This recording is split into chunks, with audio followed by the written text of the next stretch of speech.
आपादमौळि पर्यन्तां गुरूणाम् आकृतिं स्मरे तेन विघ्नाः प्रणश्यन्ति सिद्ध्यन्ति च मनोरथाः। लक्ष्मीं तनोतु नितरामितरानपेक्षमङ्घ्रिद्वयं निगमशाखिशिखाप्रबालं हैरम्बमम्बुरुहडम्बरचौर्यनिग्रं विघ्नाद्रिभेदशतधारधुरन्धरन्नः। सर्वेषां स्वागतम्. Welcome to the Bhashya session for shlokas 23 to 27. So we have seen Rudra saying that that person who worships Hari in the form of Yajnavaraha, so I bow down to him. Yagnesham Saukaram Vapuhu iti Bhagavatoktihi. Sorry, Bhagavatoktihi. In Bhagavatam it comes. So, so this shloka is from Varaha Purana. The reference is from Varaha Purana. I think 211 or something like that, somewhere in between. But this is from Varaha Purana. Now, why is this important? What that we need to understand. Varaha, why is it important? What is the so we will see after at some point of time we will see Narasimha, we will see Vamana, we will see Rama, we will see Krishna. They we primarily see um, as basically in the form of apad bandhavas. Even Varaha also is apad bandhava because where we know the story where Hiranyaksha, brother of Hiranyakashipu, he captures Bhudevi and he hides her in Jalasamadhi. And it is Varaha, a boar avatara, where Narayana he lifts Bhudevi above that celestial waters and then rescues her and then does samhara of Hiranyaksha. Now, why is this important? While today we have so much of scientific advancement where we are thinking about having civilization, human civilization outside of Earth, what we fail to understand is there is some specific nature of Earth that supports our life. This is something that we need to understand. While everybody is looking at whether Mars or Venus or some other planet can be hospitable to life, we forget that there is something about Earth that supports us, where we may not be able to express it purely in scientific terms. But the fact that even the most delicate, look at the whole system around us. If the altitude is high, look at our life, right? Human life or any kind of life, it is so fragile that if the pressure is less, atmospheric pressure is less, let us say, then we start to bleed because our internal blood pressure and external atmospheric pressure must be balanced. If it is more, we will get crushed. If we have recently very just a few days back, Sunita Williams, who is an astronaut from NASA, has returned, and there was an article about the kind of health impact that she has to go through now. She's almost like a baby because all her bones are fragile. All she'll not be able to stand. She'll not be able to do that or this or what normal human beings can do. And she didn't go away from Earth as such. She was just in space. She was there in the space station. She didn't go to another planet. And that has led to such a drastic impact on her health that she's not uh, as compared to what we are, she'll not be able to deal with it. She'll not be able to do the day-to-day life, whatever we do, she'll not be able to. Her health is extremely fragile. And for a few months, she'll have to, because she was in space for around 8 months or something, 200 something, 280 days. That is more than 9 months. So that is the impact it had on. So we as creatures of earth are so fragile that even in this earth, if the natural forces change their um, intensity, we cannot deal with it. Like for example, the optimal temperature for life, for our life, is between 18 to 32 degrees. Let us say it increases because now it is getting too hot. Now heat has in South India too, it has become unbearable. It is reaching 40s every afternoon. We're not able to bear it. We're not able to do anything over there. And this suffering itself, we are not able to manage. And we're thinking about another, uh, getting settled in another planet, on another planet. What we are doing is we are forgetting that this particular earth, the place where we have taken life, is extremely special because there may be different kinds of lives. Nyaya also we say Tejaswarupa is usually found in Aditya Loka, like that. What we need to understand is this form of life, we also call it Parthiva, has a higher constitution of Prithvi Tattva. Our body itself is called Parthiva for that reason. Therefore, what happens is anything that, or any, if there is a planet that can sustain us, it is Bhumi.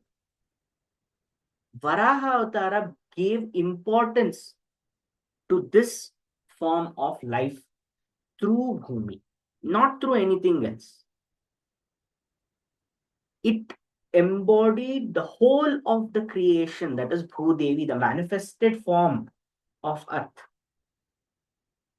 And that is the reason why we see that he, as the supreme creator, he is extremely careful in providing Bhumi whatever it needs. In fact, it is also said that in Vaikuntha, his concerts are of two natures, Shri Devi and Bhudevi. Shri Devi's overall prosperity, wealth, it can be mental, it can be spiritual, but Bhudevi is extremely fragile because she is manifested. And he takes very good care of her. That means if anything happens to Bhudevi, then the first responder is actually Narayana. So that, because we are Sanjatas, we have taken life from Bhumi, he has that association with us. And this Varaha Avatara, it aims to show that the importance of earth and the place that earth has can never be replaced by any other planet. It's not the constitution of natural forces, it is not about anything else. The fact that on its own, on a natural evolution basis, earth was able to give rise to us, that is this form of life, shows that we are born from this tattva, and we cannot separate ourselves from the tattva. It is like saying, take wetness away from water. That is not possible. When I say my sharira itself is parthiva, how can I separate earth from it? Simple understanding is, when we separate it, okay, on a more superficial basis, we can say, okay, we are going to some other planet, we are going to stay over there. But what are we trying to do over there? We are trying to recreate all those things that is natural on this earth: the temperature, atmospheric pressure, the soil, etc., etc. We are not doing anything else. We are replicating whatever is natural on Earth on some other planet.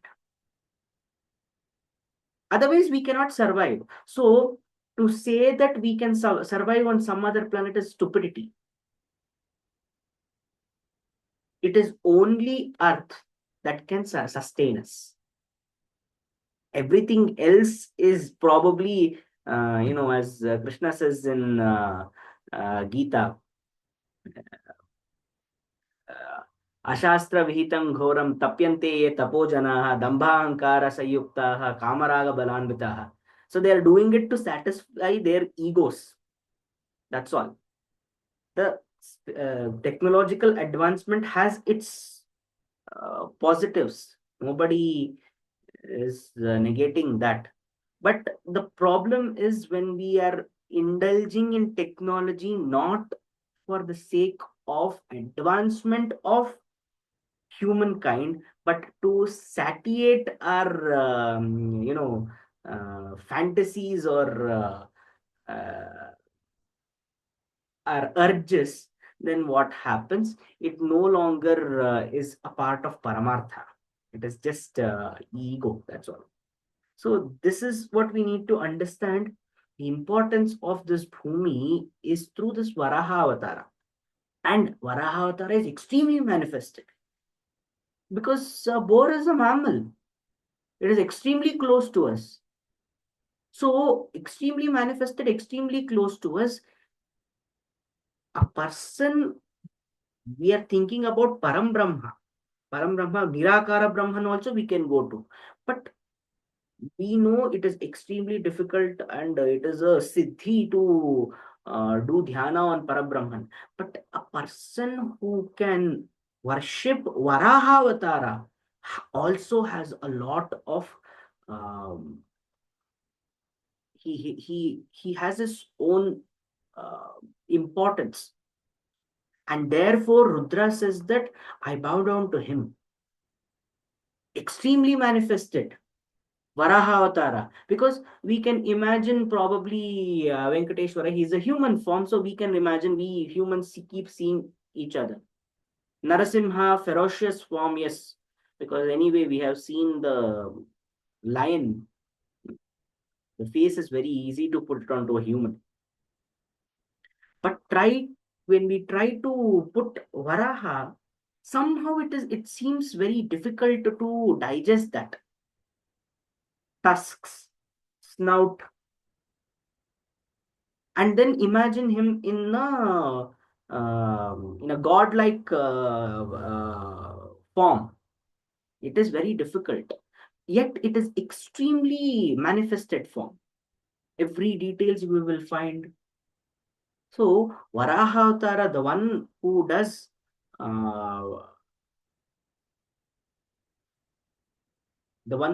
worship, one who worships Narayana in Yajnavaraha form, is also, for to him also I give my salutations. To him also I will do namaskara. That is what Rudra is saying. So we need to understand what is the importance of this bhumi and the tattva that Varahavtara embodies. Then next, as we go to Rishi Marichi, he is advising the prince that you will not get the Shrestha Sthana if you are not worshipping Narayana. Why? Narayana himself is that particular tattva through which manifestation has taken place. Like I've talked about how Vishnu is nothing but the primordial matter. So anything and everything is made by him only. So any tattva that we see, it will always have Vishnu. The Amsha is going to be there.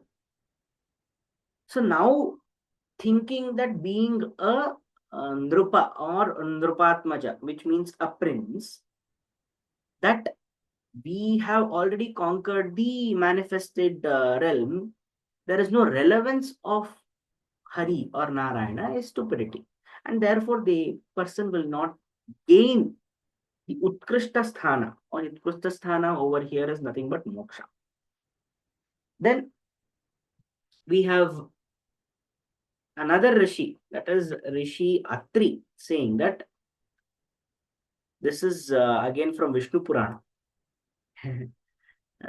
So this is Paraf Paranam Purushaha Tushto Yasya Janardanaha Sachapnotyakshayam Sthanam Kshayam Sthanam Yetat Satyam Mayoditam. So here the tattva that Rishi Atri is talking about is the similarity. We can have different, like for example, we have different creatures. We have animals, we have reptiles, we have crustaceans, we have mammals, we have amphibians, we have so many different kinds of creatures just on this earth only. But what is similar to all of them? Atomic form is similar to all of them. That cannot change. And therefore, which means that among all of them, we have the story of Gajendra Moksha, where an elephant, when he calls out to Narayana, he runs and he wants to protect his bhakta. So why Gajendra Moksha? Why not say the story in terms of humans only? Because language doesn't matter here. The dheya, the bhakti matters. That is what is important to Narayana, or that is what calls Narayana to him, Hari.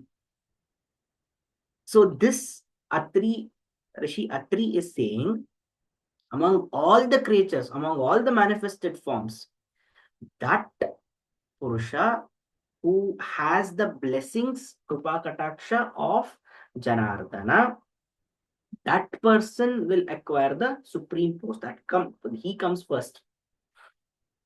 Not, and whatever I'm saying is true that he is saying. And in the next one, Rishi Angira also has the similar thing, but here he is giving a little wider view on this. He's saying that why? Because sarvam yasya antaha sarvam pratishtati. Everything is within him. Sarvame vedam, sarvame vedam achyutasya avyaya atmanah. So everything is his parts only. It is like zooming into like we have a certain avayavas. What are they? We have a digestive system, we have a nervous system, we have a circulatory system, etc., etc. If we zoom in, then we have a human cell. Inside a human cell also we find the same functions only. We have lysosomes, which helps in digesting matter. We have ribosomes. Then we have mitochondria, which produces energy. We have a nucleus, which acts as the brain. Whatever we are finding it in ourselves as avayavas is there in the miniature form also. That is the concept of sat. What was that? Uh, Satkaravada. Satkaravada. So whatever is the amsha that is there in the cause will remain with the effect. In Sankhya, that is the whole this thing based on. Because there exists a function of digestion in the cell, there will come about a function of digestion in anything that is built by the cell. Like that.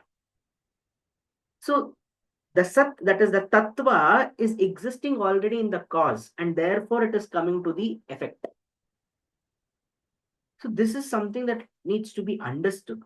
Now here, when we talk about everything is within him or everything itself is him, we are trying to understand him as a dense matter. Everything we are in this world, this world is within this universe within galaxy, etc., etc., etc., like this. But there is going to be one big frame where we are all dots. and that whole expanse doesn't know where it starts, doesn't know where it ends. That is Narayan. That is Hari. Therefore, we are within him. But they are all in particles. And if we zoom in, zoom in, zoom in, zoom in, those particles have resulted in us, manifested into us. We are probably not. Some parts of particles have come together and it has formed an earth. Like that. So he is the whole expanse of indestructible matter. He is. So whole atomic form, it is him. So that is how we are seeing. See, when we look at the evolution of these philosophies, first we find that in terms of Advaita, we are trying to understand the Vishnu as one form that is common to all, one common denominator to everybody. Therefore, we are taking the atomic form. Then, when we look at Vishishtadvaita, we are going a little deeply into the structure of the atom, and we are trying to distinguish the parts of that atom. There is electrons, there is protons, there is neutrons. Then we are trying to say that there are avayavas which are not equal to each other. An electron cannot do what a protein can do, proton can do. A proton and a neutron together forms the nucleus. This doesn't have the charge that that has. So therefore, there is a distinction between the primordial, between the fundamental particles. Yet they form one atom. So this can be Visishtadvaita. Dvaita goes much further to say that there is one tattva that is giving energy to everyone. That means even inside that, even inside that atom, even inside that different parts, there is one commonality. That common is, let's say, Higgs boson. That is there in every atom. But while this the proton, electron, neutron is also common everywhere, all these together cannot be equivalent to the God particle, because God particle is what has given rise to the atom. Therefore, this God particle is different from the manifested particles. These manifested particles, when they dissolve, when they are destroyed, they can be absorbed by the God particle, but they will never be equivalent to that God particle.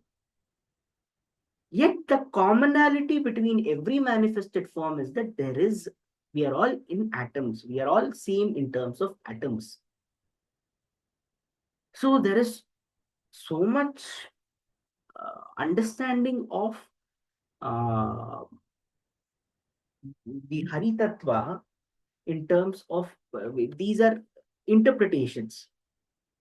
So when they say that everything is within him, the Nyaya Siddhanta also speaks about the Paramatma. When they try to understand Atma and Paramatma and etc. etc., when they are trying to understand, we know that there is one denotation called as Parama Anu. Anutva means microscopic, which cannot be, understood by our senses directly. It needs some aids. It needs some help. So that Nyaya Siddhanta tries to prove it logically, that there exists one such particle which is fundamental, which is Parama Anu. We tend to, equate it with the Western nomenclature of an atom. But as we find out more and more inside an atom, we understand that that is not the Paramanu that we were talking about. Now, for example, because of the understanding of Higgs boson, we can say that what our ancestors were talking about is probably Paramanu is equivalent to Higgs boson. Like that, we are trying to understand it through modern science, and modern science is evolving, while this knowledge is it's I don't know, eras old, epochs old. So that is the sense. Now, why this is important is simply because in scientific interpretation of moksha is simply that now there is matter everywhere. There is this matter. Let us understand matter to be clay. Now, what happens? I am trying to bring that matter together and make a earth, make one universe. Like I want to bring the clay together and make a pot. Now, that making of a pot and destroying of a pot is a cycle. That means me bringing matter together and forming one universe, ending of that universe, again forming of another universe. These are in cycles. This is what, when there is expansion, that is Brahma. When there is expansion, then there is it is leading to creation. And when there is destruction, everything starts to come and clump together. It withdraws, it sucks all the particles back in itself. And this cycle keeps going. This is the birth and death cycle. As long as the worlds keep destroying and getting created once again on a macro level, we will, some or the other kind of life will keep coming, and some or the other type of life will always end up getting destroyed.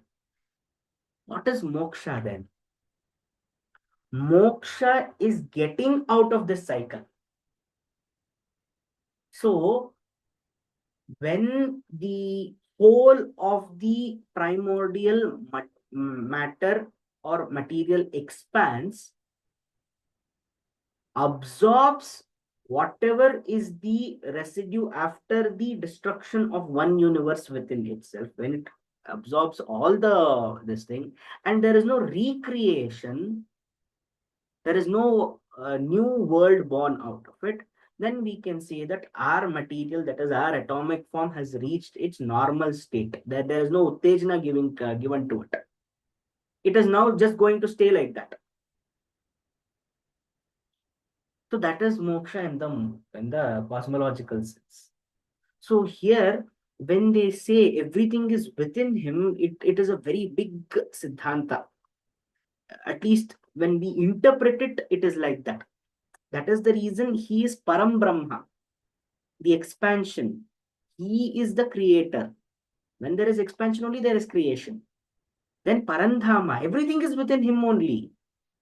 Because atom, he is there in the atomic form as well as the whole of the expanse. So, and Sanatanam, there is no end, anything we will not find. He is ancient. So, whatever we are is actually many worlds which has been destroyed and we have been made. So, we have the same DNA. We will find that. We have the same construct. We will find that is the reason why we say that despite some 30,000 years back or whatever it may be, some eras, better to take it in eras. So even though Sri Rama is from Treta Yuga, we say he is our ancestor. Even though Shri Krishna is from Dwapara Yuga, we say he is our ancestor. The reason is simply this. So that is the understanding of this moksha in cosmological sense. So this is the Bhashya to uh, 23rd to 27th shlokas. स्वस्ति प्रजाभ्यः प्रतिपालयन्तां न्यायेन मार्गेण महीमहीषा गोब्राह्मणेभ्यो शुभमस्तु नित्यं लोकाः समस्ताः सुखिनो भवन्तु कायेन वाचा मनसेन्द्रियैर्वा बुद्ध्यात्मना वा प्रकृते स्वभावात् करोमि यद्यत् सकलं परस्मै नारायणायेति समर्पयामि।